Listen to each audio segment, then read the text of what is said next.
Sharada jewellers grand opening July 11న సోమాజిగూడలో first ever factory outlet. Raj Tarun ప్రియురాలు అర్ధరాత్రి ఆత్మహత్య చేసుకుంటున్నట్లు తన అడ్వకేట్ కు మెసేజ్ చేయడంతో పోలీసులు పరుగులు పెట్టాల్సి వచ్చింది. లావణ్య ఎందుకు ఆత్మహత్య యత్నానికి పాల్పడింది? ఆత్మహత్య చేసుకుంటున్నట్లు ఎవరికి మెసేజ్ పంపింది? అర్ధరాత్రి లావణ్య ఇంట్లో అసలేం జరిగింది?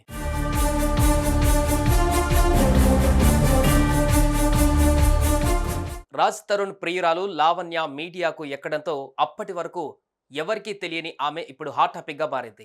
తనతో రాజ్ తరుణ్ కు ఉన్న సంబంధం, వారి ప్రేమ, పెళ్లి అన్ని విషయాలను మీడియాకు ఒక్కొక్కటిగా వివరించింది.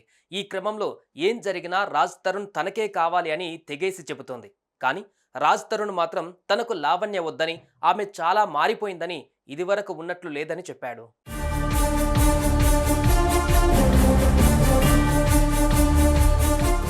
ఇదిలా ఉంటే ఏం చేసినా రాజ్ తరుణ్ తన దగ్గరకు రావడం లేదని ప్రాణాలు తీసుకోవడానికి కూడా సిద్ధపడింది లావణ్య.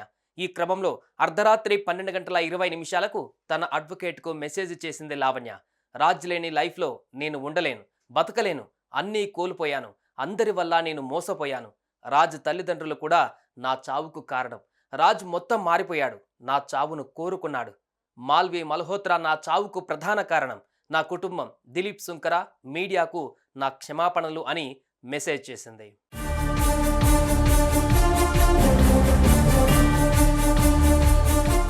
దీంతో అడ్వకేట్ 12:40 డయల్ 112 ద్వారా నార్సింగ్ పోలీసులకు సమాచారం ఇచ్చారు. పోలీసులు 1:10 లావణ్య ఇంటికి చేరుకొని ఆమెను కాపాడారు. అనంతరం ఆమెకు కౌన్సిలింగ్ ఇచ్చారు. కాగా లావణ్య క్షేమంగా ఉందని ఆమె తమ్ముడు కార్తిక్ చెప్పాడు.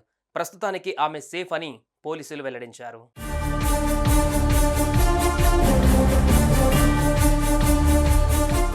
ప్రేమించిన వాడు కాదన్నాడని ఏకంగా ప్రాణాలు తీసుకోవాలనుకుంది లావణ్య.